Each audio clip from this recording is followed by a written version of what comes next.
परमेश्वर जो दे देता है वो कभी वापस नहीं लेता। चाहे आपकी नौकरी हो, चाहे बिजनेस हो, चाहे पैसा हो, चाहे घर हो, चाहे चंगाई हो, चाहे छुटकारा हो, वो कभी वापस नहीं लेता। लेकिन वो आपको परखता है, वो आपको चेक करता है। आपको जो थोड़ा दिया, आप उस थोड़े दिए हुए से प्यार करते हैं या देने वाले परमेश्वर से प्यार करते हैं।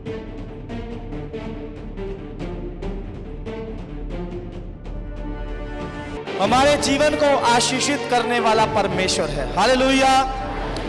परमेश्वर हमारी हर एक जरूरत को जानता भी है, पूरा भी करता है, और जब हम उससे प्रार्थना करके कुछ मांगते हैं वो हमें देता भी है। हालेलुया। लेकिन हम प्रार्थना में बहुत कुछ जब परमेश्वर से मांगते हैं, हम परमेश्वर से बड़ी बड़ी चीजों को मांगते हैं। हालेलुया। मैंने देखा लोग प्रार्थना में जो सेवा करते हैं वो मांगते हैं, प्रभु हमारे द्वारा तू काम कर, अंधे देखें, लंगड़े चले, बहरे सुने, मुर्दे जिंदा हो, हजारों लाखों लोग हमारे द्वारा बचा लिए जाए। आमीन।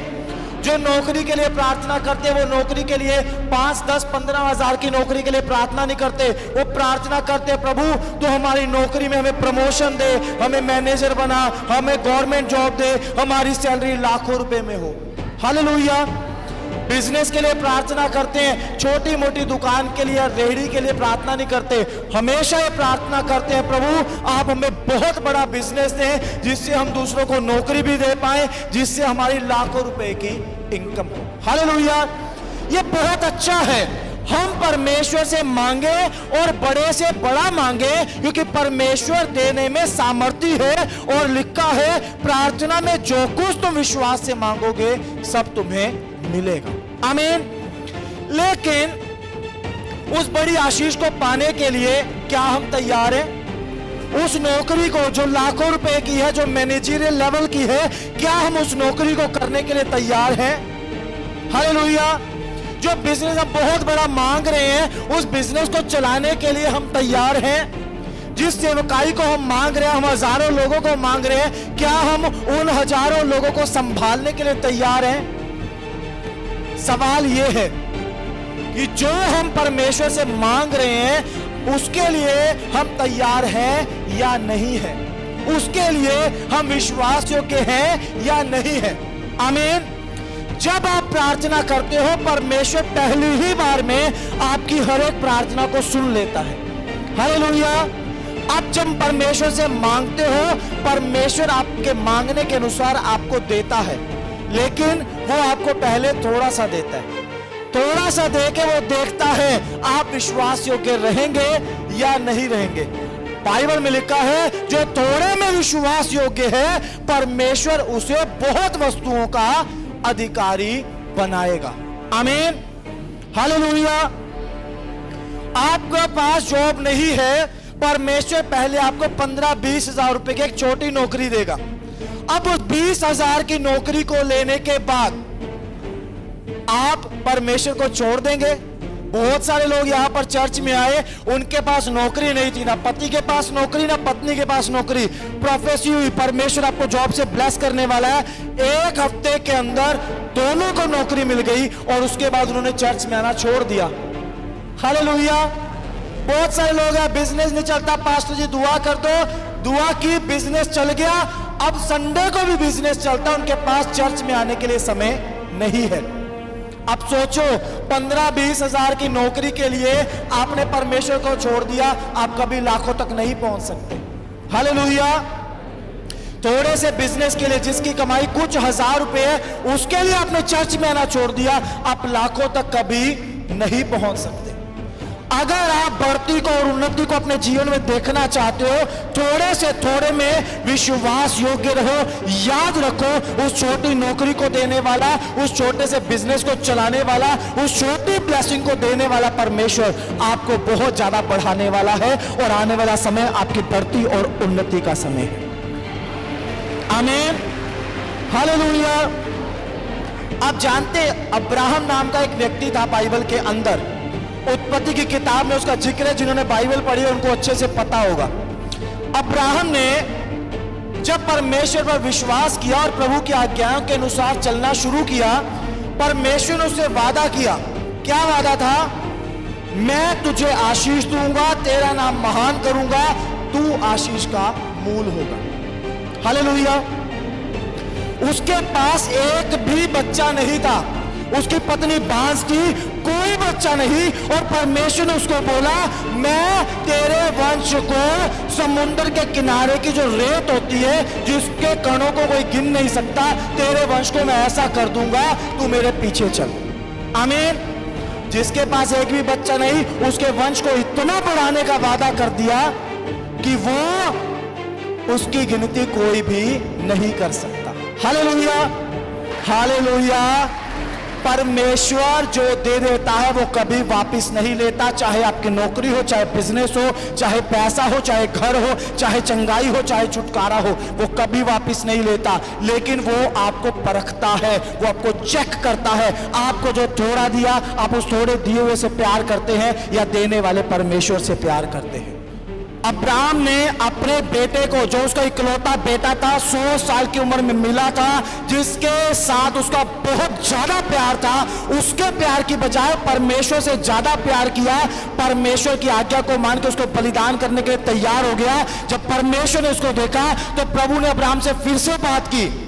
क्या बोला परमेश्वर ने? परमेश्वर ने बोला, तूने मेरे लिए अपने इकलौते पुत्र को भी नहीं रख छोड़ा, इस कारण से मैं निश्चय तुझे आशीष दूंगा। आमीन। आशीष का वादा पहले से है। बोलो हालेलुया, हालेलुया। हाथों को हिलाकर हालेलुया। आशीष का वादा पहले से है, लेकिन पहले पक्का नहीं है, क्योंकि अब्राहम तैयार है या नहीं है, अभी तक उसकी परख नहीं हुई। आपके लिए भविष्यवाणी होती है। बहुत सारे लोग बोलते हैं, पास्टर जी हमारे लिए भविष्यवाणी होगी। भविष्यवाणी को हुए कई साल हो गए, अभी तक भविष्यवाणी पूरी तो हुई नहीं। हमारे लिए भविष्यवाणी हुई थी, प्रभु आपके द्वारा बड़ी बड़ी कलीसियाओं में बड़े बड़े चमत्कार करेगा। हमारे लिए भविष्यवाणी हुई थी, प्रभु आपको दिल्ली में बहुत बड़ा घर देने वाला है। हमारे लिए पास्टर जी भविष्यवाणी हुई थी, प्रभु आपको गवर्नमेंट जॉब से ब्लेस करने के लिए जा रहे हैं। भविष्यवाणी हुई आपके लिए। हालेलुया। अब्राहम के लिए भविष्यवाणी हुई थी, लेकिन अभी पक्का नहीं है वो भविष्यवाणी के अनुसार तैयार है या नहीं है। जब उसका बेटा हो गया, परमेश्वर ने उसको परखा, उसको चेक किया कि वो अभी भी परमेश्वर से ही ज्यादा प्यार करता है, तब परमेश्वर ने बोला, निश्चय मैं तेरे वंश को समुद्र के बालू की किनकों के समान अनगिनत कर दूंगा। बोलो हालेलुया, हालेलुया। आप अपने जीवन के बारे में सोचो, आपको कितना चाहिए? आपको थोड़ा चाहिए, आपको ज्यादा चाहिए? आप गवर्नमेंट जॉब चाहते हैं, आप लाखों रुपए की सैलरी चाहते हैं, लेकिन अभी आप जो कमाते हैं आप उसका दशमांश नहीं देते। आप उस नौकरी के कारण चर्च में नहीं आते, उस बिजनेस के कारण या उस नौकरी के कारण आप समय निकालकर प्रार्थना नहीं कर पाते। परमेश्वर आपको कैसे बढ़ाए? जब परमेश्वर ने आपको परखा, थोड़ा सा दिया, आपको 15-20 हजार रुपये महीना देकर परमेश्वर ने देखा कि ये मेरे लिए विश्वास योग्य है या नहीं है। जब आप विश्वास योग्य नहीं निकलेंगे, आप कभी उससे आगे नहीं बढ़ सकते। ये 100% मैं आपको बोल रहा हूं। आमीन। जो लोग सेवा करना चाहते हैं, सेवा करते हैं, चर्च शुरू करना चाहते हैं, रूहों को बचाना चाहते हैं, बड़ी सेवकाई करना चाहते हैं, जो सोचते हैं उनके द्वारा बड़े बड़े चमत्कार हो, उनके अंदर आत्माओं को जीतने का बोझ है या नहीं है? परमेश्वर ने जो लोग उनको दिए हैं, वो उन लोगों को कैसे संभालते हैं, उनकी कितनी चिंता करते हैं, उनके लिए कितनी प्रार्थनाएं करते हैं, उन थोड़ी सी कलीसिया के लोगों के लिए कितने विश्वास योग्य हैं, इसी बात के ऊपर निर्भर करेगा आने वाले समय में आपकी कलीसिया कितनी बड़ी होगी, आप कितनी बड़ी सेवा करोगे। हालेलुया। परमेश्वर ने आपको छोटा सा घर दे दिया, छोटा सा मकान दे दिया। उस छोटे से मकान में क्या आप परमेश्वर की आराधना करते हो? उस छोटे से घर में क्या परमेश्वर की महिमा होती है? अगर होता है तो आपके पास आने वाले टाइम में बहुत बड़ा घर भी होगा यीशु मसीह के नाम से। आमीन, हालेलुया। लेकिन अगर उस छोटे से घर में आप परमेश्वर की महिमा नहीं करते हो, रोते रहते, कुड़कुड़ाते रहते हैं, ये तो छोटा सा घर है, इसमें तो हमारा सामान भी पूरा नहीं आता, इसमें ना बैठने की जगह ना सोने की जगह, अगर आप ऐसी ऐसी बातें करते हो, आप जिंदगी में कभी बड़ा मकान नहीं देखने वाले, क्योंकि परमेश्वर आपको कभी नहीं बढ़ाएगा। अगर आपको परमेश्वर ने थोड़ा दिया है, उस थोड़े में आप विश्वास योग्य हो, उस थोड़े को लेने के बाद आप परमेश्वर की आज्ञाओं को मानते हो, प्रभु की आज्ञाओं को पूरा करते हो, परमेश्वर आपको बहुत बढ़ाने के लिए जा रहा है यीशु मसीह के नाम से। आमीन, हालेलुया। परमेश्वर ने आपको क्या दिया है? जो दिया है, क्या उससे परमेश्वर की महिमा हो रही है? अब्राहम को एक ही बेटा दिया। क्या दिया परमेश्वर ने? बोलो, एक बेटा दिया। 100 साल की उम्र में जाकर दिया। थोड़ा सा बड़ा हुआ, परमेश्वर ने बोला वापिस दे दे। परमेश्वर लेने वाला नहीं था, लेकिन परमेश्वर ने उसको परखा। परख में आप भले निकलते हैं या बुरे निकलते हैं। परख में आप विश्वास योग्य निकलते हैं या विश्वासघात करने वाले निकलते हैं। हालेलुया। आप संडे चर्च में आते हो, हर संडे आते हो, आप सोचते हो कि परमेश्वर मेरी जिंदगी में काम करे, मेरे घर में चंगाई हो जाए, मेरा शरीर चंगा हो जाए, हमारी गरीबी दूर हो जाए, हमारी परेशानियां खत्म हो जाए। खुदा आपके दिल को जानता है। यहाँ कितने लोग ऐसे बैठे हैं जो चंगाई लेने के बाद कभी वापस नहीं आएंगे। परमेश्वर को पता है आपके दिल के अंदर क्या चल रहा है। आपकी परेशानियां खत्म होते ही आप यीशु मसीह को छोड़ के चले जाओगे, आपकी परेशानियां कभी खत्म नहीं होंगी। यीशु मसीह सिर्फ आपको परेशानियों से निकालना नहीं चाहता, यीशु मसीह आपको स्वर्ग में लेकर जाना चाहता है, आपको अनंत जीवन देना चाहता है। आमीन, हालेलुया। आप सोचते हो चर्च में जाओ, सिर पे हाथ रखवाओ, पापा जी हैं, पापा जी हाथ रख देंगे, दुआ कर देंगे, हमारा काम हो जाएगा, उसके बाद हम कभी वापस नहीं आएंगे। बहुत सारे लोग हैं इसीलिए आते हैं चर्च में। यहां परमेश्वर खुद काम करता है। आमीन। परमेश्वर आपके दिलों को जानता है, आपके दिल में क्या चल रहा है। आपके दिल में ये बात है कि आज बस प्रार्थना करवा ले, ठीक हो गए, उसके बाद वापस नहीं आएंगे। बड़ी दूर से आए हैं, बार बार हर संडे कौन आएगा इतनी दूर से? इतना किराया खर्च हो जाता है, इतना पैसा लग जाता है, कौन आए यहाँ पर इतनी दूर से? आपके मन में ये चल रहा है तो आज भी कुछ होने वाला नहीं है। लेकिन अगर आपके मन में ये बात है, प्रभु आप मेरी जिंदगी में काम करो, आपके लिए विश्वास योग्य रहेंगे, इस चर्च के लिए विश्वास योग्य रहेंगे, जब तक जिंदा है हम लगातार आपकी सेवा में आते रहेंगे, हर संडे चर्च में आएंगे, आपकी आज्ञाओं को पूरा करेंगे, आप हमें आशीष दे दो। अगर दिल में ये चल रहा है, आज का दिन आपके लिए यीशु मसीह के नाम से चमत्कार का दिन होने वाला है। हालेलुया। ये 100% है, ये 100% बोल रहा हूं आपको। आप अगर विश्वास योग्य हैं, आज का दिन आपके लिए चमत्कार का दिन होने वाला है। अगर आप विश्वास योग्य नहीं हैं, आज जैसे आए हो वैसे चले जाओगे वापस। अगर मन में सिर्फ ये बात है जाओ चंगे हो जाओ, छुटकारा पा जाओ, चमत्कार ले आओ, बस इसके आगे कुछ नहीं, छोड़ दो। हर बात में ईमानदार होना है, हर बात में प्रभु की आज्ञाओं को पूरा करना है। आप जब जॉब करते हो, जब बिजनेस से शाम तक आप मेहनत करते हो, आप थक जाते हो, मैं जानता हूं, लेकिन उस थकान के बावजूद भी आप अपना टाइम परमेश्वर के साथ बिताते हो, बिना प्रार्थना किए आप नहीं सोते। यह विश्वास योग्यता है। हालेलुया। आपको परमेश्वर आपकी जॉब में प्रमोशन देने के लिए जा रहा है। हालेलुया। क्योंकि उस जॉब के साथ साथ आपने परमेश्वर के साथ अपनी ईमानदारी को दिखाया है। आमीन। उस छोटी सी सैलरी में, उस थोड़ी सी सैलरी में, उस 10-15 हजार में, उस 25-30 हजार में, उस 50-60 हजार में आप हर महीने ईमानदारी से दशमांश निकाल देते हो। अपने खर्चों को रोककर, अपने बच्चों के खर्च को रोककर आप कपड़े नहीं लेते। आप सोचते हो पहले दशमांश देना जरूरी है, कपड़े अगली बार ले लेंगे। अगर आप इस तरह से विश्वास योग्य हैं, पहले दशमांश निकालते हैं, बाकी खर्च बाद में करते हैं, याद रखना इस 2023 के खत्म होने से पहले यीशु मसीह आपकी सैलरी को बढ़ाने के लिए जा रहा है।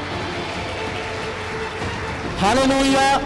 क्योंकि आप विश्वास योग्य हैं, आप थोड़े से थोड़े में प्रभु की आज्ञाओं को मानने वाले, उसको पूरा करने वाले हैं। अब्राहम एक बेटे में विश्वास योग्य था, और आज की डेट में आपको बता दूं, अब्राहम के वंशज कहलाते हैं इस्राएली लोग। पूरा इस्राएल देश अब्राहम का वंशज है। जितने लोग प्रभु यीशु को मानते हैं वो भी सब अब्राहम को अपना पिता मानते हैं। जितने मुस्लिम लोग हैं वो भी अब्राहम को अपना पिता मानते हैं। पूरी दुनिया में 80% पॉपुलेशन उसके वंशजों की आज कहलाती है, क्योंकि परमेश्वर ने उसको बोला था तेरे वंशजों की गिनती समुद्र के किनारे की रेत की तरह कर दूंगा, कोई गिन नहीं पाएगा। Hallelujah, hallelujah. आज आपको ये बात बोल रहा हूं, आपके साथ भी ऐसा होने वाला यीशु मसीह के नाम से। आमीन। जो परमेश्वर ने दिया आप उसमें विश्वास योग्य हो, बहुत बढ़ने वाले हो, बहुत आशीषें पाने वाले हो। लेकिन अगर आप उसको छोड़ के, यीशु को छोड़कर, परमेश्वर को छोड़कर जो चीज आपको मिली आप उससे प्यार कर बैठोगे और परमेश्वर से प्यार करना छोड़ दोगे, वो आपकी जिंदगी की आखिरी आशीष होगी। उसके बाद कोई आशीष आपके जीवन में आने वाली नहीं है। अगर अब्राहम यहां पर बलिदान के लिए ना जाता, वो उसका इकलौता बेटा ही रह जाता, उसके बाद शायद उसका वंश आगे ना बढ़ता, वहीं खत्म हो जाता। हालेलुया। घटना बताता हूं एक और। जब यीशु मसीह ने 5 रोटी और 2 मछली से 5000 लोगों को खाना खिलाया, वहां पे ना 12 टोकरे रोटियों के बच गए। पढ़ा सबने? पढ़ा ना? हालेलुया। 5000 लोगों ने खाना खा लिया, रोटियां थी 5, 5000 ने खा लिया, 12 टोकरे फिर भी बच गए। जब 12 टोकरे बचे हुए चेलों ने देखे तो चेले उन टोकरों को, उन रोटियों को छोड़ के आगे नहीं जाना चाहते थे। वहां जब अगली घटना के बारे में पढ़ोगे तो यीशु मसीह ने चेलों को विवश किया, मजबूर किया। किस बात के लिए? कि नाव में बैठो और झील के उस पार चले जाओ। क्यों? चेलों का भरोसा यीशु पे नहीं रहा जिसने 5 रोटी से 5000 को खाना खिलाया। चेलों ने देखा 12 टोकरे रोटियों के पड़े हैं, जब तक रोटियां खत्म नहीं होंगी मजे से खाएंगे, इसके बाद पता नहीं आगे कहां जाना है, कहां खाना है, खाने को मिलेगा भी या नहीं मिलेगा।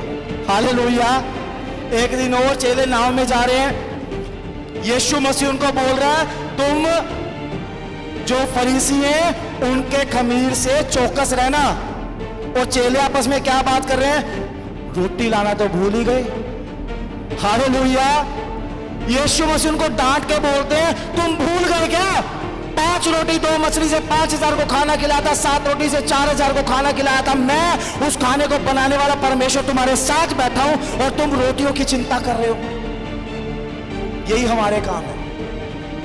हमें परमेश्वर नौकरी दे देता है और बोलो संडे की छुट्टी करके चर्च में आ जाओ।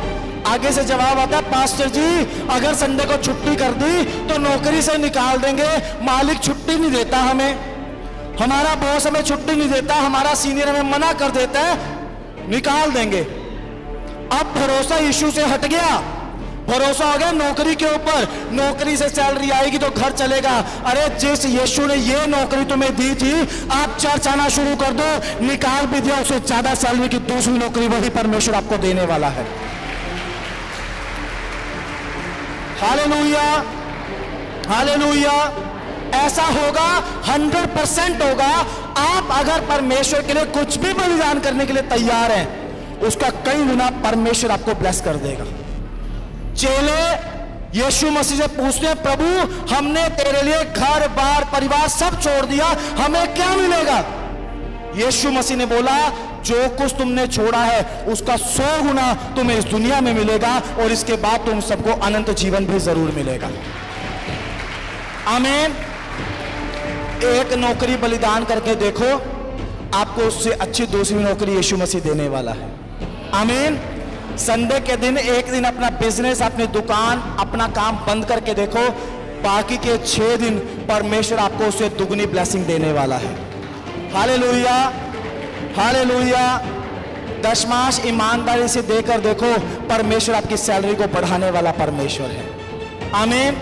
जो कुछ आप परमेश्वर को दोगे, ध्यान रखो, जो कुछ परमेश्वर के लिए बलिदान करोगे वो 100 गुना होकर वापस आपके जीवन में आने वाला है। आमीन। हालेलुया। एक बेटे को बलिदान करने के लिए चला था, परमेश्वर ने उसको रोक दिया क्योंकि परमेश्वर ऐसा बलिदान नहीं चाहता। परमेश्वर ने ही दिया था, परमेश्वर केवल उसको परख रहा था। आमीन।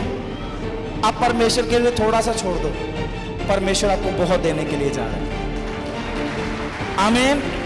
थोड़ा सा दुख उठा लो, थोड़ी सी कीमत चुका लो, थोड़ी सी बात में वफादार हो जाओ, थोड़ी सी कीमत चुकाकर हर संडे चर्च आना शुरू कर दो, ईमानदारी से सिर्फ 10% प्रभु की सेवा में देना शुरू कर दो, हर दिन सिर्फ 1-2 घंटे परमेश्वर के साथ प्रार्थना में और बाइबल पढ़ने में बिताना शुरू कर दो, किराया खर्च के हर संडे रेगुलर चर्च में आना शुरू कर दो, छुट्टी मारना शुरू कर दो संडे की। अब जो कुछ कीमत चुकाकर परमेश्वर के सामने आओगे, उस कीमत का कई गुना परमेश्वर आपको उसी महीने में ब्लेस करके वापस लौटाएगा। आमीन। बिना परखे आपके जीवन में भविष्यवाणी पूरी नहीं होगी, ये याद रखना। भविष्यवाणी अब्राहम के लिए हुई, अगर उस दिन अब्राहम विश्वासियों के ना निकलता, अपने बेटे का बलिदान चढ़ाने के लिए तैयार ना होता, कभी भी उसके जीवन में वो भविष्यवाणी जो परमेश्वर ने की थी पूरी ना होती। आपके लिए भविष्यवाणी हुई है, छोटी बात के लिए हुई या बड़ी बात के लिए हुई, सब भविष्यवाणी यीशु के नाम से पूरी होंगी जब आप तैयार होंगे और जब आप परखे जाने पर विश्वास योग्य निकलेंगे।